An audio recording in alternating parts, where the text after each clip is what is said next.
আসসালামু আলাইকুম। আপনারা অনেকেই বলেন যে আমার নেক্সট ব্যাচ কবে শুরু হবে বা নিয়মিত ফেসবুকে ভিডিও আপলোড আমি কেন দিচ্ছি না বা পোস্ট কেন করছি না। দেখেন, একটা ভিডিও তৈরি করতে মাঝে, মাঝে আমাদের প্রায় ৪ দিন, ৫ দিন, ৬ দিন করে সময় পর্যন্ত লেগে যায়। এই দেখেন, আজকের ভিডিওগুলো আমি যে মেক করছি, এখানে অনেকগুলো ক্লিপ মেক করতে হয়। প্রায় ১১৩টা ক্লিপ মেক করলাম আরকি দীর্ঘ ৫ দিন ধরে।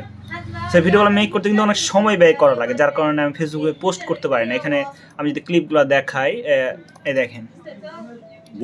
এগুলো হচ্ছে ইউএসএ কন্টেন্ট, ইংলিশ কন্টেন্ট আর কি, কার্টুন হিস্টোরি। সো এগুলো মেক করতে অনেক সময় ব্যয় করা লাগে।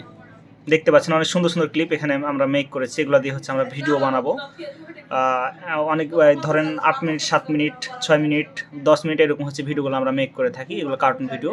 আর বোরিং হিস্টোরি তো মেক করি। অনেকে হচ্ছে আমার ফেসবুক পেজ আর ইউটিউব চ্যানেলে আছেন, তারা জানেন যে কীভাবে এগুলো মেক করতে হয়। সো এই জন্য হচ্ছে কাজের চাপের কারণে আপনাদের না কোনো টিউটোরিয়াল দিতে পারছি আর না কোনো হচ্ছে পোস্ট করতে পারছি। মাঝে মধ্যে হচ্ছে একটা দুইটা দিয়ে থাকি। তাছাড়া হচ্ছে সময়ের কারণে আমি দিতে পারি না ঠিক মতো।